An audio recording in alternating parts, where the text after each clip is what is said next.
नवंबर 2025 India की capital city Delhi के red fort के पास का इलाका इस दिन एक ऐसे भयानक आतंक का गवाह बना जिसने पूरे देश को हिला कर रख दिया। लाल किला से महज 500 मीटर दूर located Lal Qila metro station Delhi के बिजिएस्ट मेट्रो स्टेशंस में से एक है। यहाँ रोजाना सैकड़ों लोग लाल किला और जामा मस्जिद घूमने आते हैं। इतना ही नहीं, इसके बगल में दिल्ली का सबसे बड़ा मार्केट चांदनी चौक भी है, जो फैंसी ड्रेसेस और सजावट की चीजों के रंग बिरंगे मार्केट के लिए मशहूर है। शादियों के सीजन की वजह से 10 नवंबर को यहाँ भी हजारों लोग शादी का सामान खरीदने आए थे। कोई अपनी दुल्हन के लिए खूबसूरत कपड़े चुन रहा था, तो कोई अपने रिश्तेदारों के लिए अच्छे कपड़े लेकर उनके चेहरे पर मुस्कान लाना चाहता था। कुछ जर्नलिस्ट और रिपोर्टर्स इस इलाके की खूबसूरती और इसके रंग बिरंगे जीवन को अपनी न्यूज बाइट्स में शूट कर रहे थे। दिल्ली की हवाओं में सर्दी की हल्की खुशबू के साथ एक रौनक और उत्साह घुला हुआ था। चारों तरफ एक अजीब सी चहल पहल, तेजी और खुशहाली थी। बच्चों की हंसी, कैमरों की क्लिक, दुकानदारों की पुकार और लोगों की बातचीत, ये सब मिलकर एक सुकून भरी गूंज पैदा कर रहे थे। कोई लाल किला की प्राचीन कलाकृतियों को निहार रहा था, तो कोई जामा मस्जिद में सिर झुकाकर नमाज में इस तरह खोया हुआ था जैसे वो जिंदगी भर की शांति को अपने दिल में समेट लेना चाहता हो। लेकिन किसी को जरा सा भी अंदाजा नहीं था कि बस कुछ ही पलों में ये सुकून भरा माहौल एक खूनी खामोशी में बदलने वाला है। यहाँ कुछ ऐसा होने वाला था जो इस रौनक को नरक में बदल देने वाला था। इसी बीच शहर के दूसरे छोर पर लाल किला से कुछ ही किलोमीटर दूर डॉक्टर उमर मोहम्मद अलायस डॉक्टर उमर उन नबी अपनी व्हाइट कलर की Hyundai i20 कार में सवार होकर पुरानी दिल्ली की फैज़-ए-इलाही मस्जिद पहुंचता है। साफ सुथरे कपड़े और चश्मा पहना ये शख्स थोड़ा गंभीर नजर आ रहा था, लेकिन उस गंभीरता के पीछे जो मंसूबे छुपे थे वो किसी इंसानियत के नहीं थे। उसकी आंखों में उस दिन कुछ अजीब सी बेचैनी थी, जैसे वक्त उसके कंधों पर झूल रहा हो और वो किसी बड़े खतरनाक फैसले के बिल्कुल किनारे पर खड़ा हो। वो मस्जिद में करीब 10 मिनट तक रुकता है। इस दौरान वो कई बार अंदर बाहर आता जाता रहा। कभी नमाज पढ़ने की मुद्रा में झुकता तो कभी बाहर आकर अपनी घड़ी देखता, जैसे किसी सिग्नल का इंतजार कर रहा हो। कुछ देर बाद वो अचानक कार में बैठा और अपनी गाड़ी को संसद भवन से महज 3 किलोमीटर दूर कनॉट प्लेस की ओर मोड़ देता है। वो कुछ देर तक अपनी गाड़ी को दिल्ली के कई पॉश इलाकों की सड़कों पर भटकाता रहता है। ऐसा लग रहा था कि मानो वो शहर के हर दिल की धड़कन को परख रहा हो। इसके बाद वो अपनी गाड़ी का रुख लाल किला की ओर कर देता है और दोपहर के 3:19 पर अपनी गाड़ी को सुनहरी मस्जिद के पास वाली पार्किंग में करीब 3 घंटे के लिए पार्क कर देता है। इसके बाद फिर शाम ढली और दिल्ली की गलियां नारंगी रोशनी में नहाने लगी। सर्द हवा में हल्की ठंडक घुल चुकी थी और हल्के अंधेरे ने शहर को अपनी आगोश में लेना शुरू कर दिया था। उस समय तक शहर के ज्यादातर दफ्तरों की छुट्टियां हो चुकी थी। कोई अपनी गाड़ी लेकर घर की ओर निकल चुका था, कोई तेज कदमों से मेट्रो स्टेशन की ओर दौड़ रहा था, तो कुछ लोग थके चेहरों के साथ ऑटो में बैठकर अपने अपने घरों को रवाना हो रहे थे। सड़कें धीरे धीरे ट्रैफिक से भरने लगी थी। गाड़ियों के हॉर्न से चारों तरफ शोरगुल का माहौल था और इसी शोरगुल में मोहम्मद उमर नबी अपनी व्हाइट Hyundai i20 का इंजन स्टार्ट करता है और फिर शाम 6:22 पर धीरे धीरे अपनी गाड़ी को लाल किला पार्किंग से निकालकर लाल किला मेट्रो स्टेशन के गेट नंबर 1 की ओर बढ़ा देता है। थोड़ी देर बाद जब लाल किला मेट्रो स्टेशन के गेट नंबर 1 के पास ट्रैफिक सिग्नल लाल होता है तो वो अपनी गाड़ी वहीं रोक देता है। कुछ ही पलों में वहां 20 से ज्यादा गाड़ियां और कुछ ऑटो आकर कतार में खड़े हो जाते हैं। 6:52 पर जैसे ही सिग्नल ग्रीन होता है, हर कोई अपनी गाड़ी आगे बढ़ा देता है, लेकिन बीचों बीच खड़ी डॉक्टर उमर की Hyundai i20 आगे नहीं बढ़ती, जिससे उसके पीछे खड़ी बाकी गाड़ियां तेज हॉर्न बजाने लगती है। हर किसी को आगे बढ़ने की जल्दी थी, लेकिन तभी उस Hyundai i20 में जबरदस्त धमाका होता है और वो गाड़ी आग का गोला बन जाती है। आसपास खड़ी करीब 10 गाड़ियों के भी परखच्चे उड़ जाते हैं। लोहा, शीशे और आग के टुकड़े हवा में तैरने लगते हैं। इतना ही नहीं, मेट्रो स्टेशन के शीशे के दरवाजे टूट जाते हैं। इस ब्लास्ट की वजह से 13 जिंदगियां राख हो जाती है और 20 लोग घायल होकर करहाने लगते हैं। धमाके की इंटेंसिटी इतनी ज्यादा होती है कि वहां कुछ दूरी पर खड़े लोगों के कान सुन्न हो जाते हैं और उसकी आवाज 3 से 4 किलोमीटर दूर तक सुनाई देती है। चारों तरफ अफरा तफरी का माहौल था। लोगों की चीखें थी, जमीन पर पड़ी लाशों से रिश्ता खून था और हवाओं में उठता धुआं और विस्फोट की आवाज थी, जिसने वहां के मंजर को इतना खौफनाक बना दिया था कि जिंदा बचे लोगों की आंखों में भी मौत का साया उतर आता है। लाल किला के आसपास की वो शाम जो कुछ ही पल पहले रौनक और सुकून से भरी थी, वो अब आग, बारूद और चीखों में डूब जाती है। A deadly car blast has rocked the national capital. 8 people being killed on the spot. पता नहीं पता। That high-grade explosives were used in the Red Fort blast. That the I-20 car in which the blast took place had travelled through several key locations in the national capital before the explosion. The entire attack or blast was actually planned in advance itself. According to sources, this Jaish module was planning a major attack on December 6th. Currently, there are central agency raids at the Al Falah Trust headquarters in Okhla. 2 doctors were arrested in the raids and nearly 3 tons of explosive material was seized. Again, this operation spanned multiple Indian states. धमाके के बाद चूंकि भयानक आग लग चुकी थी, इसलिए लोग तुरंत दिल्ली फायर सर्विस को कॉल कर इन्फॉर्म करते हैं और कुछ देर बाद 7 फायर टेंडर्स घटनास्थल पर आ जाती है। शाम 7:29 पर फाइनली आग पर काबू पा लिया जाता है। इस बीच दिल्ली पुलिस की भी कई गाड़ियां घटनास्थल पर पहुंचती है। शुरुआत में सभी को लगता है कि यह धमाका कार में CNG एक्सप्लोजन के कारण हुआ होगा। ऐसे में शुरू में दिल्ली पुलिस भी हमले के पीछे के कारण को बताने से बचती है, लेकिन हमले की सभी पॉसिबिलिटीज की जांच जरूरी थी, इसलिए NSG बॉम्ब स्क्वाड और फोरेंसिक टीम को भी घटनास्थल की ओर रवाना कर दिया जाता है। पुलिस की तेज रफ्तार गाड़ियों और एम्बुलेंस के सायरन से पूरा इलाका गूंज उठता है। जल्दी ही रेस्क्यू मिशन शुरू कर दिया जाता है। घायलों को तत्काल ट्रीटमेंट के लिए पास के ही LNJP हॉस्पिटल में एडमिट कर दिया जाता है। इस इंसिडेंट के बाद दिल्ली समेत कई मेजर सिटीज में हाई अलर्ट जारी कर वहां की सिक्योरिटी बढ़ा दी जाती है। दिल्ली के कई मंदिर और इंपॉर्टेंट रिलीजियस प्लेसेस को भी हाई सिक्योरिटी पर रखा जाता है। Delhi metro rail corporation DMRC security reason से लाल किला मेट्रो स्टेशन को अगली सूचना तक बंद कर देती है और archaeological survey of India ASI भी रेड फोर्ट को विजिटिंग के लिए अगले 3 दिन के लिए बंद कर देती है। हमले के करीब 3.5 घंटे बाद रात करीब 10:30 बजे होम मिनिस्टर LNJP हॉस्पिटल का दौरा करते हैं और वहां घायलों से मुलाकात करते हैं। एक तरफ जहां इन्वेस्टिगेटिव एजेंसीज इस विस्फोट की तह तक जाने की कोशिश कर रही थी, तो दूसरी तरफ इस हमले में मारे गए लोगों की पहचान जारी थी, क्योंकि कईयों का शरीर और चेहरे की हालत इस कदर बिगड़ चुकी थी कि उन्हें पहचानना भी मुश्किल था। जान गंवाने वाले लोगों में स्ट्रीट वेंडर, खरीदारी करने आए लोग, ऑटो ड्राइवर और रोजाना वहां से गुजरने वाले लोग थे। जैसे जैसे लोगों की पहचान खुलती जाती है, वहां का माहौल गमगीन होता चला जाता है। कोई दहाड़ मारकर रो रहा था, तो कोई अपनों के खोने के गम में बेसुध हो जा रहा था। किसी ने अपना जवान बेटा खोया था, तो किसी के सिर से बाप का साया हट गया। इस विस्फोट में जान गंवाने वालों में 35 साल के अमर कटारिया भी थे, जो अपने परिवार के साथ दिल्ली के श्रीनिवासपुरी में रहते थे। लाल किले के इलाके में उनका अपना फार्मा का बिजनेस था। अमर अपनी दुकान से घर जाने के लिए निकले थे और रास्ते में पिता के कॉल आने पर कहा था कि बस कुछ ही देर में घर पहुंचने वाला हूं। लेकिन जब देर रात तक उनके घर ना पहुंचने पर उनके पिता ने उन्हें दोबारा कॉल किया, तो फोन एक लेडी पुलिस ने उठाया और उन्हें LNJP हॉस्पिटल जाने को कहा। अमर कटारिया का चेहरा बुरी तरह से बिगड़ा हुआ था और ऐसे में उनके पिता को उनकी पहचान उनके हाथ पर बने टैटू से करनी पड़ी। अमर ने अपने एक हाथ पर मॉम माई फर्स्ट लव, तो दूसरे हाथ पर डैड माई स्ट्रेंथ का टैटू बनवा रखा था। अमर अपने माता पिता के अलावा अपनी पत्नी और 3 साल के बेटे को बिलखता छोड़ गए। इसी तरह इस हमले में जान गंवाने वालों में पंकज सहनी भी थे, जो पेशे से एक प्राइवेट कैब ड्राइवर थे और वो महज 22 साल के थे। उनका परिवार बिहार के समस्तीपुर का है, लेकिन बीते 15 सालों से वो अपने पिता के साथ दिल्ली में ही रह रहे थे। 10 नवंबर को पंकज कैब से पुरानी दिल्ली रेलवे स्टेशन जा रहे थे, लेकिन रास्ते में ही हमले का शिकार हो गए। उस शाम की दर्दनाक कहानी यही खत्म नहीं हुई। इस धमाके में अशोक कुमार की भी जान चली गई। अशोक कुमार पेशे से DTC बस के कंडक्टर थे और अपनी बीवी और 3 बच्चों के साथ दिल्ली में ही एक किराए के कमरे में रहते थे। अशोक कुमार अपने परिवार के इकलौते कमाऊ सदस्य थे, क्योंकि उनका बड़ा भाई सुभाष किसी बीमारी की वजह से काम नहीं कर सकता था, जबकि उनकी बूढ़ी माँ गांव में रहती थी। सुबह से शाम अशोक बस कंडक्टर का काम करते और रात को सिक्योरिटी गार्ड की नौकरी करते थे। वहीं इस हमले में अशोक के दोस्त लोकेश अग्रवाल ने भी अपनी जान गंवा दी, जो उत्तर प्रदेश के अमरोहा के हसनपुर में खाद की एक छोटी दुकान चलाते थे और धमाके वाले दिन अपने एक रिश्तेदार को देखने एक अस्पताल आए थे।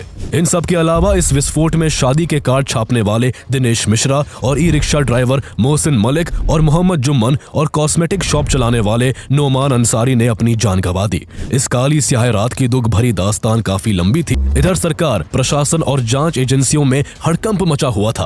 हाई लेवल मीटिंग्स का दौर जारी था और national security guard NSG and national investigation agency NIA जैसी एजेंसीज इस ब्लास्ट की तह तक जाने के लिए हर पहलू पर बारीकी से जांच कर रही थी। काफी जांच के बाद इन्वेस्टिगेशन टीम्स के सामने वही नतीजा निकल कर आया जिसका सभी को डर था।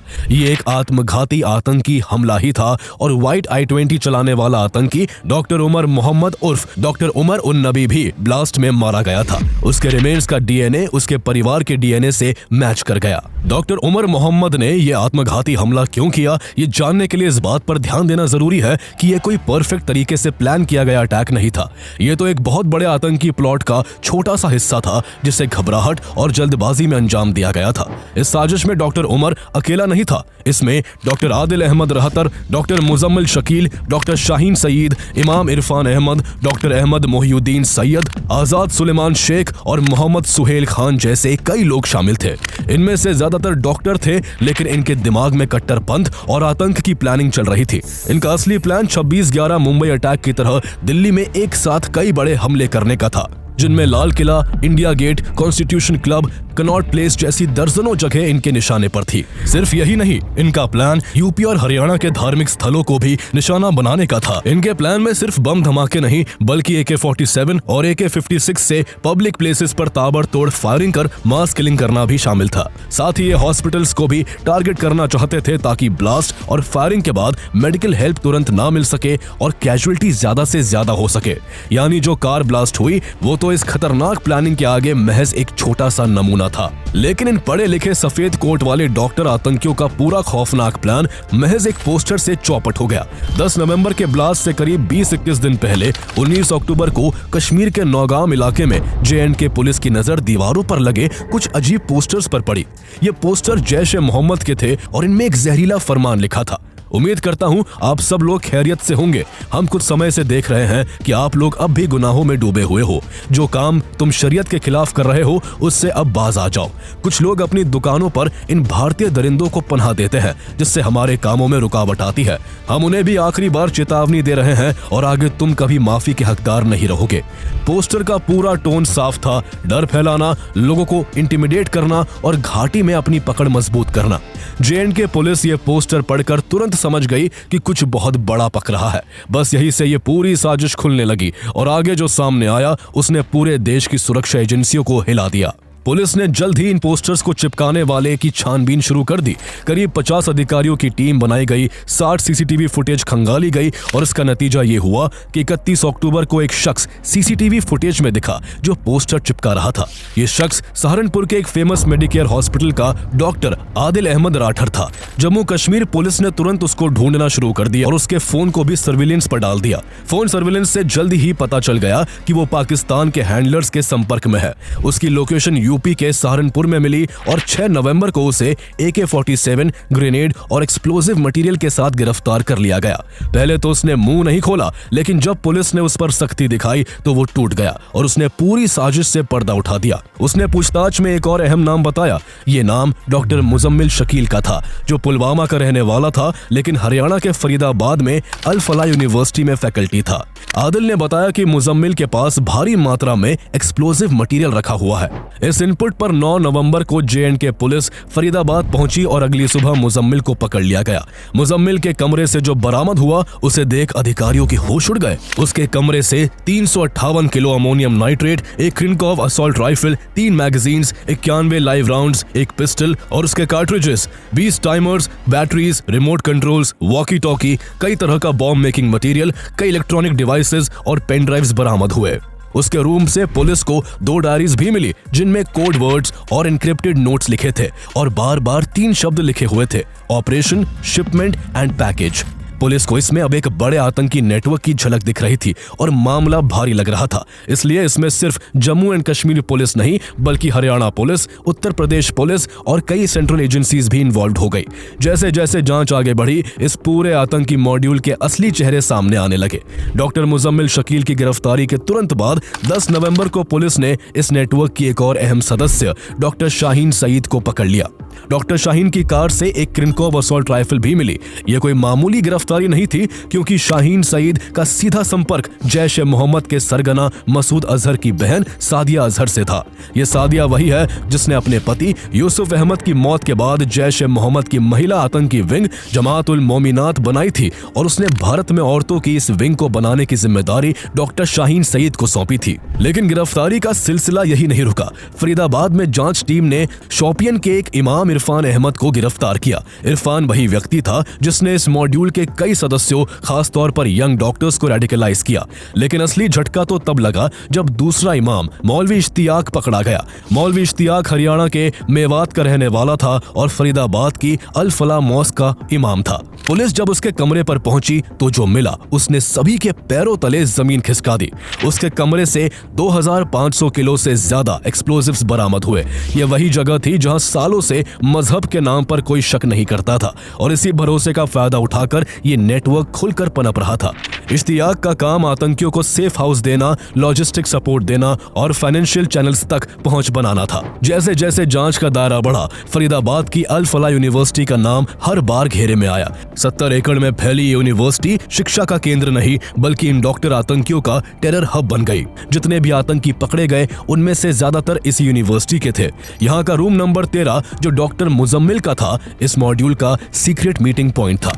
यही प्लान बनता था और यही साजिशें तैयार होती थी। यूनिवर्सिटी का एक और चेहरा डॉक्टर निसार उल हसन श्रीनगर के SMHS मेडिकल कॉलेज का असिस्टेंट प्रोफेसर था। उसे साल 2023 में आतंकियों से कनेक्शन होने के कारण सरकारी नौकरी से निकाल दिया गया था। लेकिन हैरानी की बात यह कि इसके बावजूद साल 2024 में अल फलाह यूनिवर्सिटी ने उसे एज अ प्रोफेसर नौकरी दे दी। लेकिन जब पुलिस की कार्रवाई शुरू हुई तो वो पकड़े जाने के डर से रातों रात फरार हो गया। ऐसे में ये सोचने वाली बात है कि जब इतना सब यूनिवर्सिटी के अंदर हो रहा था तो क्या यूनिवर्सिटी के मैनेजमेंट को इसकी जरा सी भी भनक नहीं लगी, या फिर ये यूनिवर्सिटी के टॉप लोगों की रजामंदी से हो रहा था। इस बात पर शक इसलिए भी बढ़ जाता है क्योंकि अल फलाह यूनिवर्सिटी के फाउंडर जावेद अहमद सिद्दीकी का पुराना रिकॉर्ड काफी मैला है। सिद्दीकी पर फाइनेंशियल फ्रॉड के गंभीर आरोप है। ऐसा आरोप है कि उनके अल फलाह ग्रुप ने फर्जी इन्वेस्टमेंट स्कीम्स चलाकर लोगों से 7.5 करोड़ रुपए ऐंठे। इससे पहले महू में भी उनके खिलाफ चिट फंड स्कीम चलाकर फ्रॉड करने के आरोप लगे थे। इसके चलते उन्हें 2003 में जेल की सलाखों के पीछे भी रहना पड़ा। कहा जाता है कि राजनीतिक कनेक्शन का फायदा उठाकर उन्होंने इस यूनिवर्सिटी को साल 2014 में तैयार किया था और इस यूनिवर्सिटी को शुरू से विदेश से फंडिंग भी मिल रही है। इस कहानी का सबसे डरावना किरदार डॉक्टर उमर मोहम्मद, जिसने Hyundai i20 कार से रेड फोर्ट के पास ब्लास्ट किया, वो भी इस यूनिवर्सिटी से बिलोंग करता था। उमर मोहम्मद और मुजम्मिल शकील दोनों गहरे दोस्त थे और दोनों पुलवामा के एक ही गांव कोइल के थे। उनके घर सिर्फ 800 मीटर की दूरी पर थे। दोनों साथ पढ़े, साथ डॉक्टर बने और फिर दोनों साथ साथ आतंक की राह पर उतर गए। मुजम्मिल और उमर जनवरी 2025 से यानी पिछले 11 महीने से दिल्ली के लाल किले वाले इलाके की रेकी कर रहे थे। दोनों कई बार वहां गए ताकि भीड़ का पैटर्न देख सके। इस दौरान दोनों ने पुलिस कहां खड़ी होती है, कौन से एंगल ब्लाइंड स्पॉट बनता है, कौन सा ट्रैफिक सिग्नल सबसे ज्यादा जाम रहता है, ये सब कुछ उन्होंने नोट किया था। उनकी डिवाइसेस की जांच में कई पाकिस्तानी नंबर भी मिले जो ये साबित करते थे कि ये लोग पाकिस्तान के हैंडलर्स के ऑर्डर पर काम कर रहे थे। इनका पहला प्लान 26 जनवरी 2025 को लाल किला और दिल्ली की दूसरी जगहों पर हमला करना था, लेकिन उस समय उनकी तैयारी पूरी नहीं थी और चूंकि रिपब्लिक डे होने की वजह से उस दिन वहां की सिक्योरिटी भी बहुत टाइट थी, इसलिए प्लान को टाल दिया गया। इसके बाद उन्होंने दिवाली पर अटैक करने का प्लान बनाया, लेकिन किसी कारण ये प्लानिंग फिर अधूरी रह गई। इसके बाद इन्होंने 6 दिसंबर को दिल्ली और NCR के कई इलाकों में सीरियल ब्लास्ट करने का फैसला किया, क्योंकि 6 दिसंबर ही वही दिन था जब 1992 में बाबरी मस्जिद गिराई गई थी। ऐसे में इनका टारगेट अयोध्या का राम मंदिर भी था। इस मॉड्यूल ने दिल्ली NCR में बड़े धमाके करने के लिए करीब 20 लाख रुपए इकट्ठे किए थे।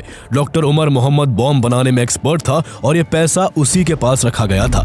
इसके बाद डॉक्टर उमर मोहम्मद और उसके साथियों ने गुड़गांव, नूह और आसपास की जगहों से लगभग 26 क्विंटल NPK फर्टिलाइजर खरीदा, जिसमें करीब 3 लाख रुपए खर्च हुए।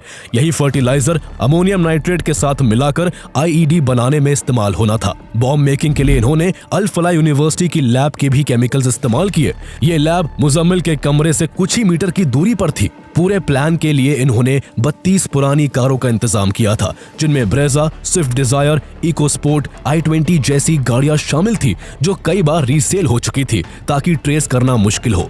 इन 32 कारों में एक्सप्लोजिव्स और टाइमर्स भरकर इन्हें दिल्ली में अलग अलग जगह पार्क किया जाना था। इस मॉड्यूल ने 200 से ज्यादा पावरफुल आईईडीज तैयार करने की योजना बनाई थी, इसलिए कुल मिलाकर लगभग 2900 किलो एक्सप्लोजिव मटेरियल इकट्ठा किया गया था। हैरान करने वाली बात यह है कि जिन गाड़ियों का इस्तेमाल ब्लास्ट के लिए होना था वो हफ्तों तक अल फला यूनिवर्सिटी के अंदर ही खड़ी रही। इन गाड़ियों के pollution papers, insurance, RC details और बाकी सभी डॉक्यूमेंट्स आतंकियों ने पहले ही साफ सुथरे तरीके से अपडेट करवा दिए थे। गाड़ियां इतने लीगल तरीके से मेंटेन की गई थी कि किसी भी चेकिंग में वो एकदम नॉर्मल लगती और ट्रैफिक पुलिस इन्हें रोककर डाउट नहीं करती। बस एक्सप्लोजिव भरना बाकी था और फिर ये गाड़ियां दिल्ली के अलग अलग कॉर्नर्स में पार्क टाइम बम बनकर खड़ी हो जाती। इस मॉड्यूल का खतरा सिर्फ यही तक नहीं था। एक और डॉक्टर अहमद मोहिउद्दीन सैयद, जिसने चाइना से एमबीबीएस की थी, वो अपनी टीम के साथ एक अलग और भी खतरनाक प्लान पर काम कर रहा था। वो राइसिन तैयार कर रहा था जो साइनाइड से भी ज्यादा घातक जहर माना जाता है। ये लोग राइसिन को खाने पीने की चीजों में पाउडर की तरह मिलाकर मास पॉइजनिंग करना चाहते थे। अहमद का सीधा संपर्क Islamic state Khurasan province ISKP के हैंडलर अबू खदीजा से था। पाकिस्तान से ड्रोन के जरिए हथियार भारत में गिराए गए थे जो हनुमानगढ़ से शराब तस्करी वाले रूट के जरिए गुजरात तक पहुंचे और अहमदाबाद के कलोल में डिलीवर किए गए। लेकिन डॉक्टर अहमद मोहिउद्दीन सैयद जब तक कुछ बड़ा कर पाता उससे पहले ही 8 नवंबर 2025 को गुजरात ATS ने उसे पकड़ लिया। उसके पास से 2 Glock pistols, 1 Beretta pistol, 30 live rounds और लगभग 4 किलो कैस्टर बीन पेस्ट मिला जिससे राइसिन बनाया जाता है। उसके कॉल रिकॉर्ड्स के चलते यूपी के 2 लोग आजाद सुलेमान शेख और मोहम्मद सुहेल खान को भी अरेस्ट किया गया जो उसे हथियार और एम्यूनिशन सप्लाई कर रहे थे। इसका मतलब साफ था कि देश की राजधानी और आसपास का पूरा इलाका एक बारूद के ढेर पर बैठा हुआ था। एजेंसीज की सख्त निगरानी न होती तो यह भारत का 21वीं सदी का सबसे बड़ा आतंकी हमला बन सकता था। अगर आतंकियों का प्लान काम कर जाता तो आने वाले 6 दिसंबर को 32 गाड़ियां 2900 किलो एक्सप्लोजिव के साथ दिल्ली NCR में कितनी बड़ी तबाही मचाती और राइसिन पॉइजन के खाने पीने की चीजों में मिलने से न जाने कितने लोगों की जान जाती। इसकी कल्पना करना भी मुश्किल है। आदिल, मुजम्मिल और शाहीन की गिरफ्तारी के बाद पुलिस डॉक्टर उमर मोहम्मद को भी ढूंढ रही थी, लेकिन वो बार बार अपनी लोकेशन चेंज कर रहा था, इसलिए वो हाथ नहीं आया। अपने साथियों की गिरफ्तारी के बाद उमर घबरा गया था और उसे अब 6 दिसंबर का पूरा प्लान फेल होता दिख रहा था। ऐसे में उसने डर के मारे पैनिक में फैसला किया और 10 नवंबर को ammonium nitrate fuel oil ANFO explosive से भरी i20 कार को लाल किले के बाहर ट्रैफिक सिग्नल पर उड़ा दिया। धमाके में आतंकी उमर समेत 13 लोगों की जान चली गई और 20 लोग घायल हुए। ब्लास्ट के एक हफ्ते बाद डॉक्टर उमर मोहम्मद का कुछ दिन पुराना एक सेल्फ रिकॉर्डेड वीडियो सामने आता है जिसमें वो ये कहता है कि आत्मघाती हमला कोई आत्महत्या नहीं बल्कि एक शहादत है। दरअसल इस्लाम में आत्महत्या हराम है, लेकिन डॉक्टर उमर इस वीडियो में उसे जायज बताने की कोशिश कर रहा था, जो ये साबित करता है कि वो किस हद तक रेडिकलाइज हो चुका था और उसके लिए अब मौत भी एक रिलीजियस ड्यूटी बन चुकी थी। इतना ही नहीं, वो इस वीडियो के जरिए बाकी रेडिकलाइज लोगों को भी हमला करने के लिए उकसाना चाहता था और इसलिए उसने वीडियो के एंड में कैमरे की तरफ देखकर कहा था, मौत से मत डरो। There are multiple arguments that have been brought against it.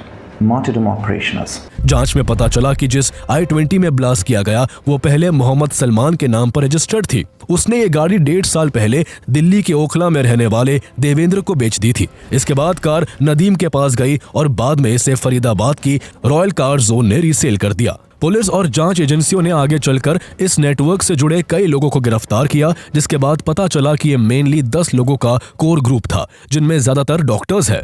NIA ने इस मामले में आमिर रशीद अली नाम के शख्स को पकड़ा, जिसने डॉक्टर उमर के लिए एक्सप्लोजिव वाली i20 कार की अरेंजमेंट करने में बड़ी भूमिका निभाई थी। इसके कुछ ही समय बाद एक political science graduate Jasir Bilal वानी की गिरफ्तारी हुई, जिससे इस पूरी साजिश का सबसे डरावना हिस्सा सामने आया। जांच में पता चला कि आतंकियों की पहली planning Hamas style drone attacks करने की थी। जसीर वानी इस मॉड्यूल का टेक्निकल ब्रेन बन चुका था और वो ड्रोन्स को मॉडिफाई कर रहा था और रॉकेट बेस्ड एक्सप्लोजिव्स बनाने की कोशिश कर रहा था। वानी को पर्सनली खुद डॉक्टर उमर ने इस साजिश में शामिल होने के लिए राजी किया था। NIA के मुताबिक इनके रॉकेट और ड्रोन अटैक्स वाला प्लान फेल हो गया था और ऐसे में इस मॉड्यूल ने बाद में सीधे कार बॉम्ब प्लान को आगे बढ़ाया।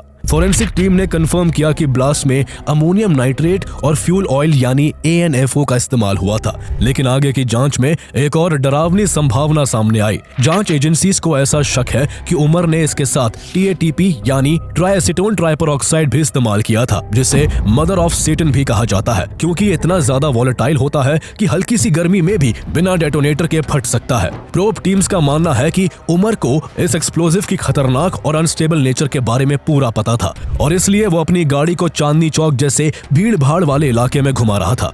जांच में एक और बात निकलकर सामने आई कि एक्सप्लोजिव को ढीला भरा गया था। अगर ये ठीक से कॉम्पैक्ट होता और इसे सेट होने का टाइम मिलता तो तबाही का मंजर इससे कई गुना ज्यादा होता। लेकिन इस पूरे मामले में सबसे डराने वाली बात यह थी कि इस मॉड्यूल में कोई भी अनपढ़ या बेरोजगार आदमी नहीं था जिसे ब्रेन वॉश्ड या भटका हुआ कहा जा सके, बल्कि ये सभी पढ़े लिखे प्रोफेशनली सेटल्ड अच्छी कमाई वाले लोग हैं। अरेस्ट हुए 12 लोगों में से 6 डॉक्टर्स हैं, ऐसे लोग जिन पर समाज सबसे ज्यादा भरोसा करता है। लेकिन पर्दे के पीछे यही लोग एक्सप्लोजिव प्रोक्योरमेंट, कंसीलमेंट और टेक्निकल प्रिपरेशन जैसे सबसे खतरनाक काम कर रहे थे। यही वजह है कि सिक्योरिटी एनालिसिस ने इसे व्हाइट कॉलर टेररिज्म नाम दिया, एक ऐसा टेररिज्म जिसमें एजुकेशन, रिस्पेक्टेबिलिटी और प्रोफेशनल आइडेंटिटी खुद एक हथियार बन जाते हैं। व्हाइट कॉलर टेरर नेटवर्क्स में ऐसे लोग शामिल होते हैं जो डॉक्टर्स, इंजीनियर्स और प्रोफेसर जैसे भरोसे के पदों पर होते हैं और अपनी ट्रस्टेड इमेज का फायदा उठाकर प्लानिंग करते हैं। ऐसे लोग मटेरियल आसानी से खरीद सकते हैं, ट्रैवल कर सकते हैं, हाई सोसाइटी में रह सकते हैं और क्रिप्टो ट्रांजैक्शंस कर सकते हैं, जिससे ट्रैकिंग मुश्किल होती है। इनके पास नॉलेज भी होती है और एक्सेस भी, जिसकी वजह से ये नए तरह का टेररिज्म बेहद डेंजरस और अनप्रेडिक्टेबल माना जा रहा है। पहले पाकिस्तान की ISI और उसके टेरर ग्रुप्स भारत में हमले के लिए रेडिकलाइज्ड अनएम्प्लॉयड यूथ को इस्तेमाल करते थे, जिन्हें जिहाद, जन्नत और बेहतर हुरों का लालच देकर ब्रेन वॉश किया जाता था और भारत के खिलाफ इस्तेमाल किया जाता था। लेकिन कुछ सालों में इंडियन सिक्योरिटी एजेंसीज ने ऐसे लो लेवल आतंकियों पर कड़ी नजर रखी। कई पकड़े गए, कई मारे गए और ये कैटेगरी अब आसानी से पकड़ी जा रही थी। इसी वजह से ISI और पाकिस्तान बेस्ड टेरर आउटफिट्स ने अपनी स्ट्रेटेजी बदल दी। उन्होंने ऐसे एजुकेटेड प्रोफेशनल्स को फंसाना शुरू किया जो किसी भी सिक्योरिटी वॉच लिस्ट पर ना हो। अरेस्ट हुए लोगों में कई डॉक्टर्स और प्रोफेसर्स थे जो दिन में हॉस्पिटल और यूनिवर्सिटी में रिस्पेक्टेबल रोल्स निभाते थे, लेकिन रात में भारत के खिलाफ मास कैजुअलिटी टेरर अटैक की प्लानिंग कर रहे थे। इन्वेस्टिगेशन से ये भी सामने आया कि ये पूरा मॉड्यूल एन्क्रिप्टेड कम्युनिकेशन प्लेटफॉर्म्स का इस्तेमाल करता था। इन्हीं एन्क्रिप्टेड चैनल्स पर इंडोक्ट्रिनेशन, कोऑर्डिनेशन, फंड मूवमेंट और लॉजिस्टिक्स की डिटेलिंग होती थी। फंड भी इन्हीं प्रोफेशनल नेटवर्क्स के जरिए जुटाए जाते थे, कभी सोशल कॉज के नाम पर तो कभी चैरिटी के नाम पर। इस केस से ये एक भयानक सच्चाई सामने आई कि रेडिकलाइजेशन अब सिर्फ ब्रेन वॉश हुए कम पढ़े लिखे आतंकियों तक सीमित नहीं रहा जो जंगलों में छिपे रहते थे, बल्कि highly educated white collar professionals भी आतंक की आइडियोलॉजी का हिस्सा बन रहे हैं, जो नोएडा, दिल्ली और फरीदाबाद जैसे कोवर्किंग स्पेसेस में बैठकर प्लॉटिंग करते हैं या अपनी पहचान छुपाकर अर्बन क्राउड में घुल मिल जाते हैं। इन्हें पहचानना मुश्किल है क्योंकि ये दोहरी जिंदगी जीते हैं। एक वक्त प्रोफेशनल जिंदगी बिताते हैं और दूसरे वक्त भारत पर हमला करने के लिए बम बनाते हैं। ये ट्रेंड बेहद खतरनाक है क्योंकि ऐसे लोग रेगुलेटेड केमिकल्स, लैबोरेटरीज और सप्लाई चेन सिस्टम्स तक पहुंच रखते हैं।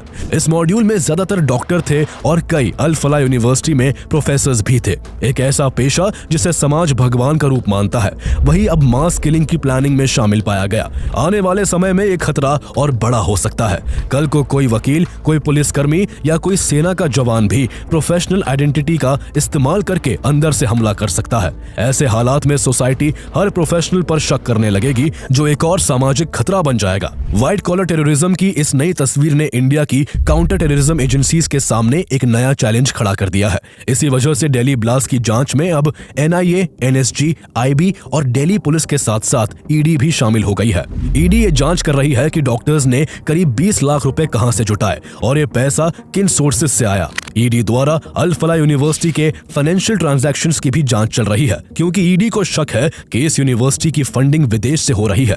वहीं AIU ने अल फलाह यूनिवर्सिटी की मेंबरशिप को सस्पेंड कर दिया है, क्योंकि इस यूनिवर्सिटी को इन डॉक्टर्स ने प्लानिंग का अड्डा बना रखा था। 10 नवंबर को रेड फोर्ट के पास हुआ ब्लास्ट सिर्फ एक अटैक नहीं था, बल्कि एक वार्निंग है, एक साफ, तेज और कड़वा संकेत कि आतंकवाद की शक्ल बदल चुकी है।